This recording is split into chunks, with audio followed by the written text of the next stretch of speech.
Vamos a hablar con nada más y nada menos con Elio Brailovsky. Elio, buen día, ¿cómo estás? Emanuel te saluda. Buen día, Emanuel. Arrancamos con el biocombustible, pero hay una serie de dudas o de preguntas que quisiera hacerte justo que tenemos la oportunidad de comunicarnos con vos. ¿Vos nos podés explicar un poco de qué se trata esto? ¿De qué es el biocombustible? ¿Es beneficioso para el medio ambiente? ¿No es beneficioso para el medio ambiente? ¿Tiene algún resultado económico para nuestro país? ¿Cómo viene esto? Dale, mira, la cuestión es, para que un motor funcione tenés que ponerle un combustible. Uh-huh. El combustible habitual es nafta, gasoil, un derivado del petróleo. Como hay problemas climáticos por quemar demasiados derivados del petróleo, se trata de reducir un poquito. Estamos hablando de un poquito, uh-huh. Tampoco la pavada, reducir un poquito la quema de derivados del petróleo, y para eso la idea es mezclar esos combustibles con un poco de alcohol. Uh-huh. Y va bien, claro. Va bien, pues es un poquito, en serio, no estamos exagerando. Claro. Ahora, ¿cómo se fabrica ese alcohol, que es el llamado biocombustible que va al debate legislativo? Uh-huh. Y básicamente hay dos maneras. Una sencilla y rentable, que es hacerlo con cereales. Uh-huh. Otra un poco más complicada y menos negocio, que es hacerla con residuos, básicamente residuos, ponerle de la caña de azúcar, lo que sobra, de la cosecha, todo lo que no sean cereales, etcétera. Esto te da dos caminos, que es, o lo haces con alimentos, que es el negocio, o lo haces con basura, que es menos rentable y obviamente más ecológico. Claro. Las primeras líneas de biocombustible, hace más o menos 15 años, se empezaron a hacer con arroz. Uh-huh. Muy rentable para las empresas. Claro. Solo que el arroz es la base de la dieta de un montón de personas pobres en todo el mundo. Uh-huh. Uh-huh. Los propietarios de los automóviles pueden pagar un precio mayor, y de hecho pagan un precio mayor por el arroz, que los pobres. Claro. El resultado es que hubo una hambruna importante a escala mundial por el aumento del precio del arroz.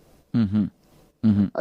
Hubo unos testimonios periodísticos sobrecogedores sobre cómo se resolvió la escasez de arroz o la carestía del arroz en Haití. Uh-huh. Se empezaron a vender galletitas de arcilla. Galletitas de arcilla. De arcilla secadas al sol.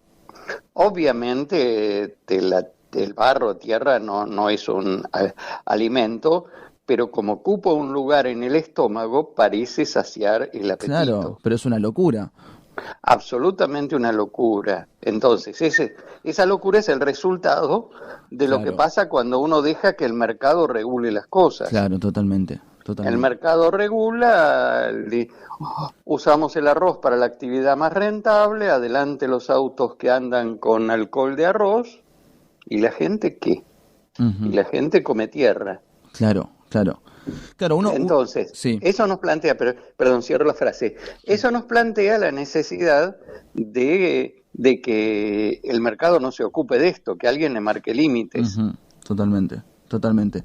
Sí, porque uno lo primero que piensa es, cuando a uno le hablan de biocombustibles, uno piensa en directamente en medio ambiente, mejor calidad de vida para todos, ¿no? Cuando me decís pensá en dejar de consumir petróleo, yo lo primero que pienso, digo, bueno, listo, entre comillas lo digo, pero estaríamos todos salvados. Y después te das cuenta que en realidad esto tiene también un trasfondo que incluso trae otros problemas, no digo más graves, pero sí bastante graves.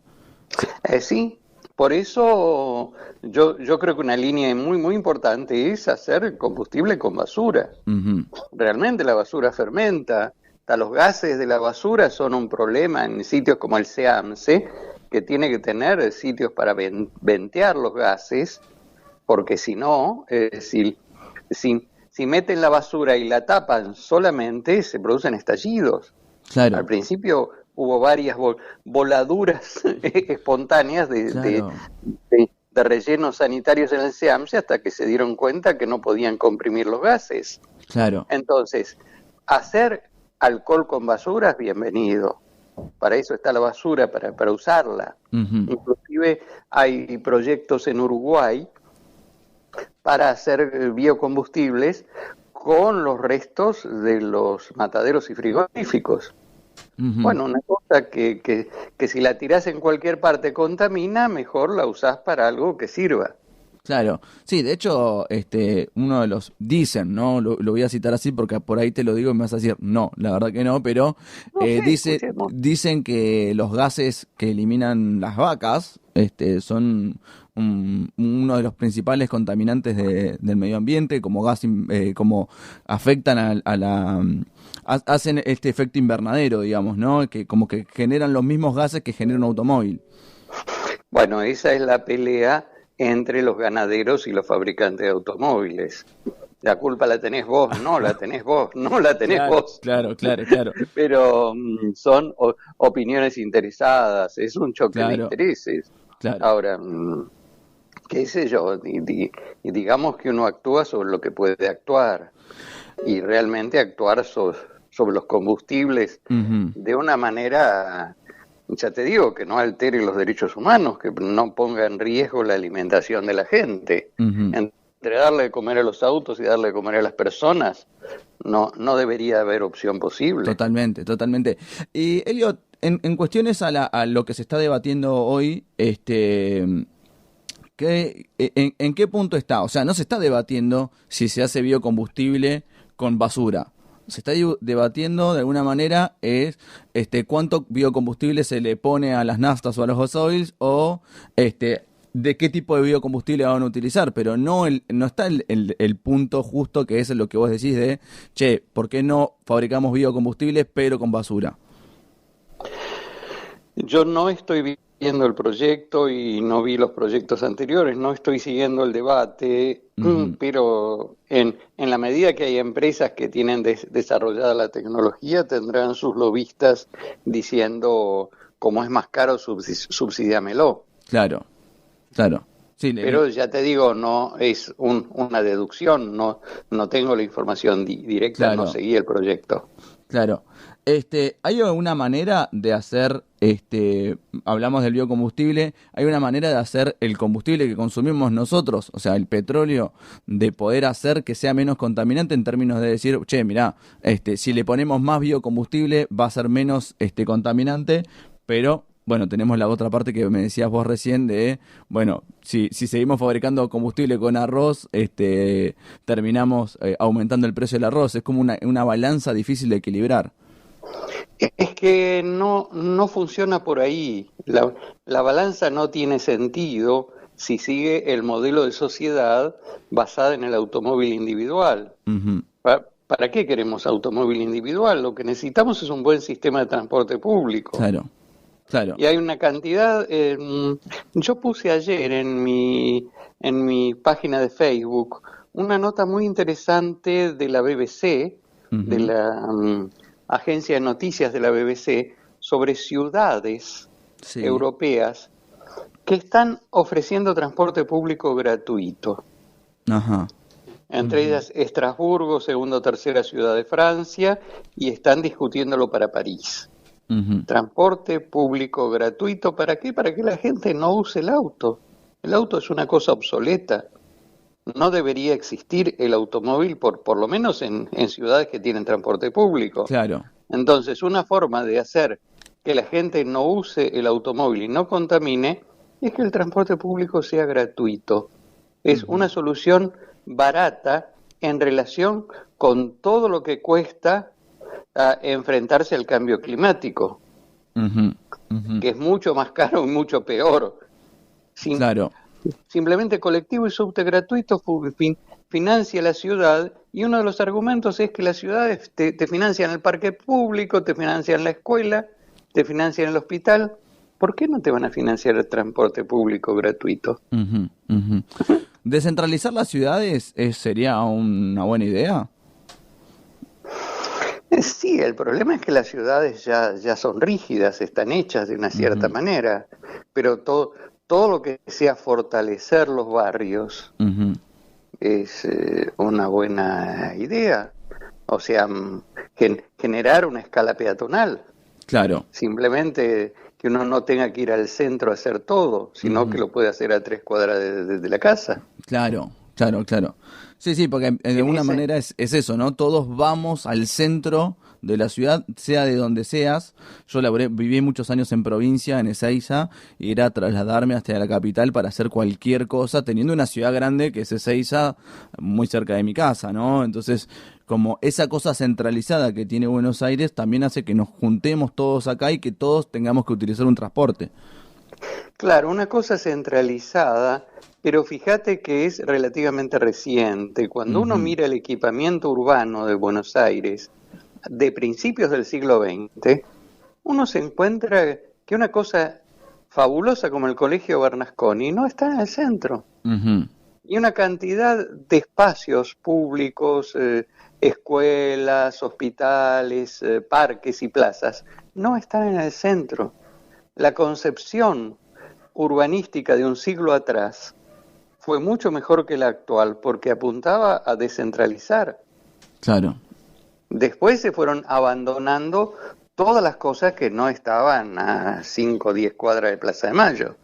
claro, claro, claro. Simplemente el mantenimiento fue cada vez peor hasta que, bueno, la gente sí se acostumbró a que el único lugar en que se podía hacer algo era el centro. Ujú, ujú. Pero a mí me sorprendió ver los equipamientos de calidad tan mal mantenidos fuera del centro. Y Claro. obviamente de principios del siglo XX, Ujú. no de ayer.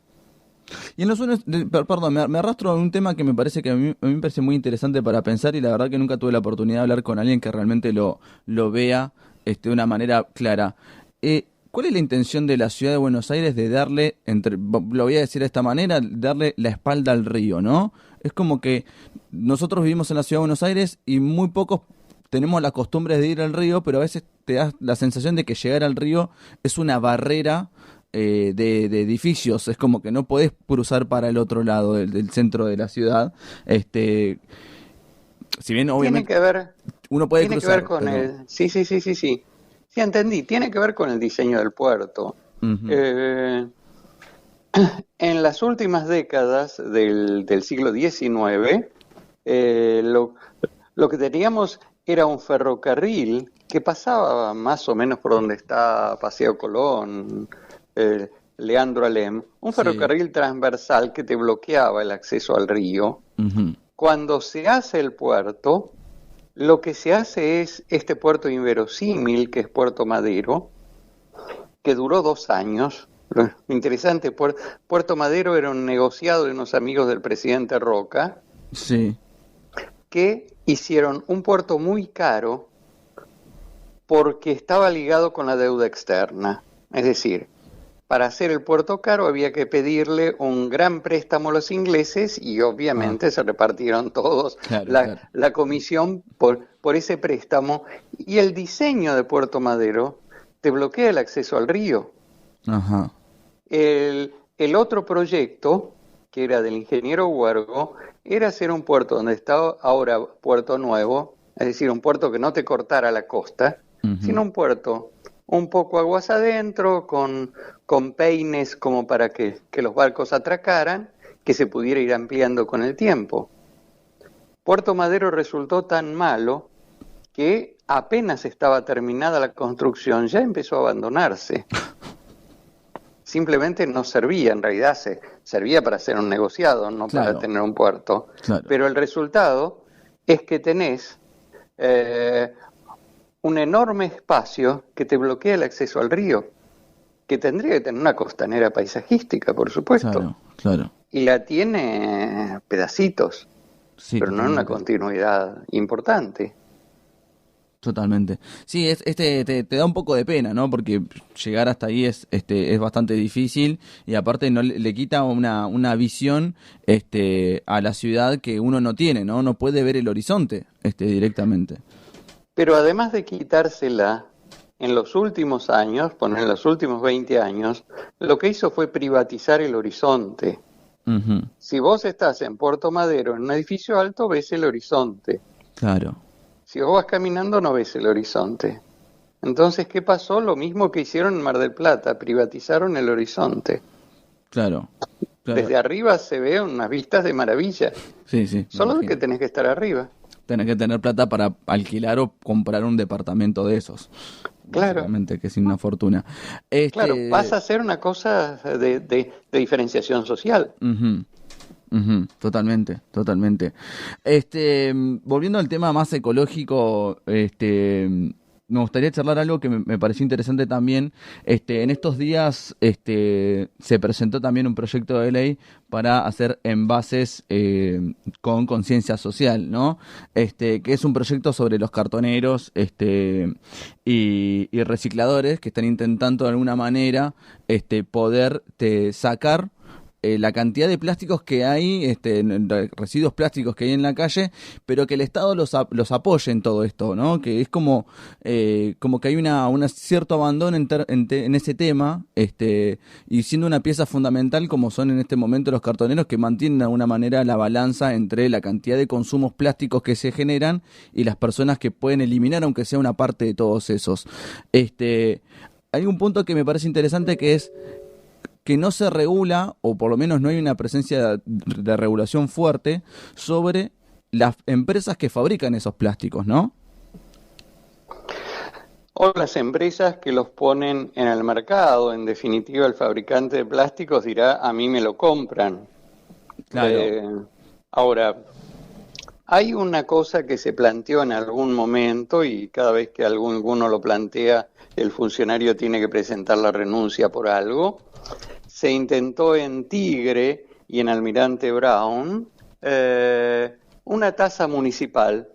Simplemente lo que planteaban estos municipios, uh-huh, que era una cosa que se hace en Santiago de Chile, por ejemplo, la empresa que pone plásticos en el municipio tiene que hacerse responsable de cómo se elimina ese plástico. Uh-huh. Uh-huh. Obviamente, ya sabemos, tiene nombre y apellido. El señor Coca-Cola empezó a mover el lobby para que eso no se aplicara. Claro. Porque el planteo era, bueno, usted por cada envase de plástico que pone en el municipio, usted tiene que hacerse responsable, se recicla, se destruye, se hacen muebles de jardín. Claro. Le daban la lista de cosas para que los tipos se hicieran cargo, con una contabilidad. Bueno, uh-huh, entraron 3.518 que... ¿Dónde están? ¿Qué destino tuvieron las 3.518 de hoy? Claro. Pero obviamente requiere una decisión política de plantear, además de plantear una redefinición de qué es un residuo y quién es el generador del residuo. Habitualmente lo que se dice es el generador del residuo es la persona que lo tira. Y en uh-huh, realidad el generador del residuo es el fabricante que hace algo que solo puede ser tirado. Claro. Porque si el tipo hiciera algo que puede tener otro destino, uh-huh, cuando yo era chico, podías llevar una botella de vino vacía cuando comprabas vino.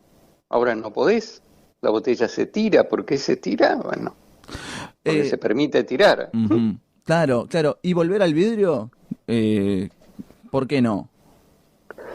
Mirá, cuando uno compara todas las desventajas que tienen, por ejemplo, los plásticos de uso médico, uh-huh, uh-huh, todas las desventajas que tiene, frente a todas las ventajas que tenía el vidrio, uno dice, nos dejamos manejar por los proveedores. Claro.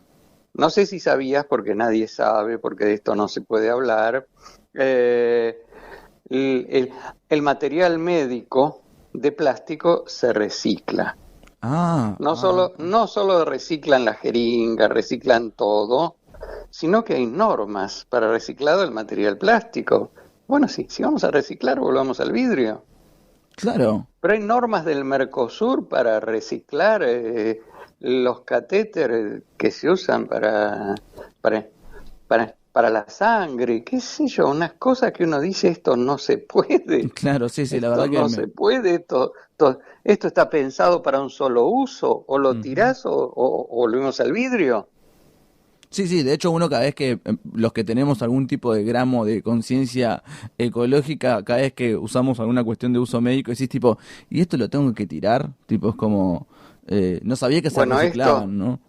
sí, no se puede decir, no se puede Ujú. decir, nadie te lo va a reconocer. Y obviamente los médicos se encuentran con que les llega envasado en una cosita, pero hay un montón de recicladoras Ujú.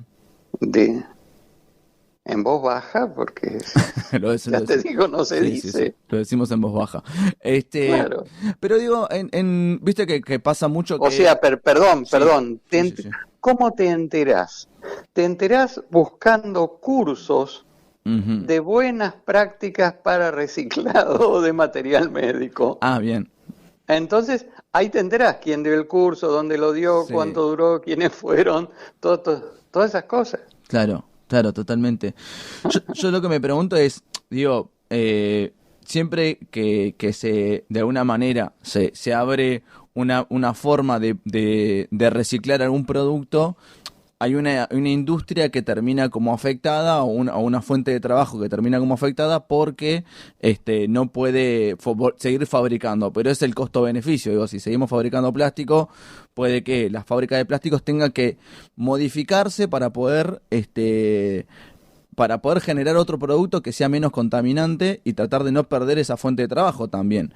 Pero también se abrirían otras, como por ejemplo, no sé, un ejemplo más centro de reciclajes o las fábricas de botellas de vidrio que han terminado cerrando porque no tienen la cantidad de laburo que tenían antes. Eso de vuelta es el equilibrio entre fuentes de trabajo y lo que consumimos. Es como que consumimos solamente para generar trabajo. Pero hay que pensar de nuevo un montón de aspectos de la sociedad. Cuando dijimos, necesitamos tener transporte público gratuito.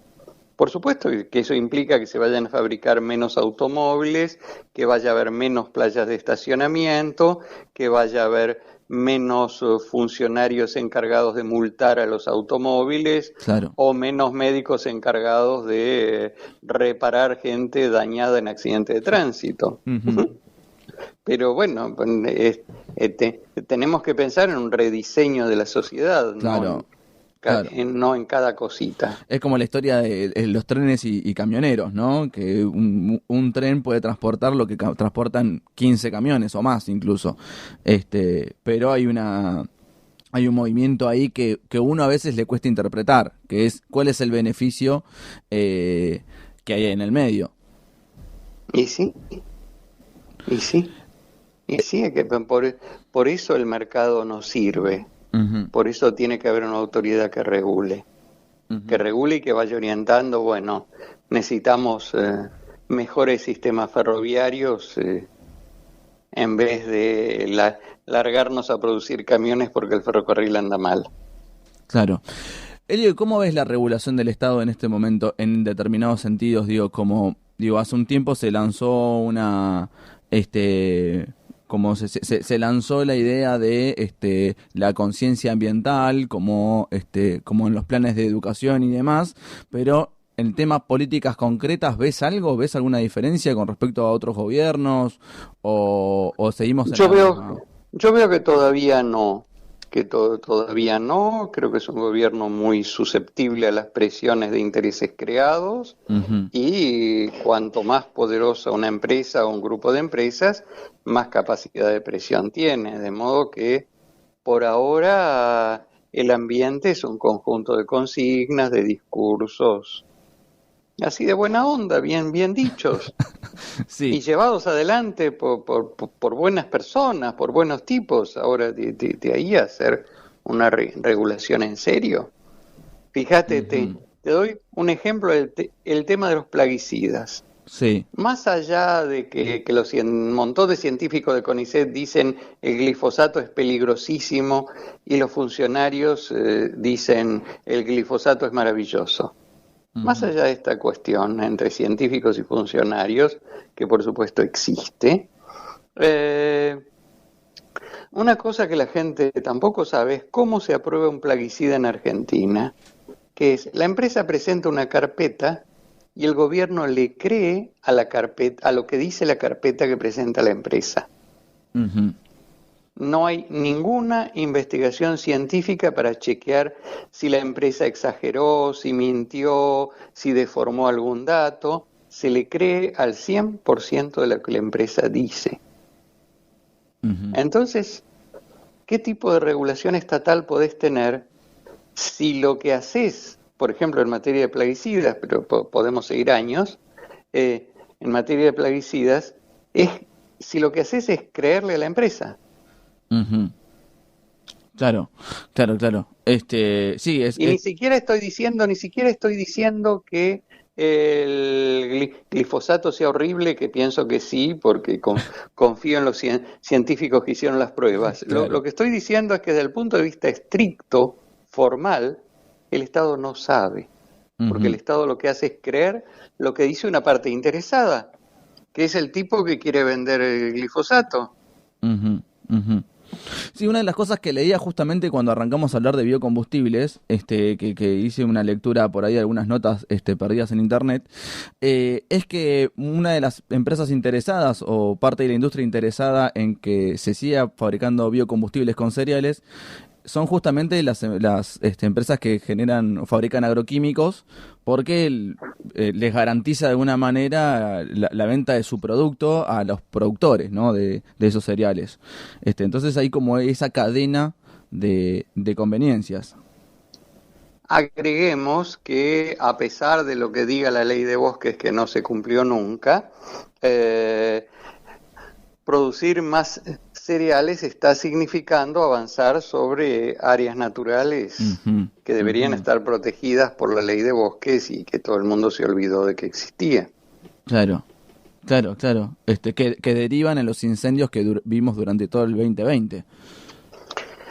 De los cuales, digamos, esos incendios del 2020 son un buen ejemplo de inoperancia del Estado. Ujú. No se evitó ninguno, no se apagó ninguno, no se sancionó a nadie. Claro, claro. Entonces, te queman medio país y, y no haces nada y tenés una herramienta legal que se supone que era para evitar que te quemaran medio país. Ujú.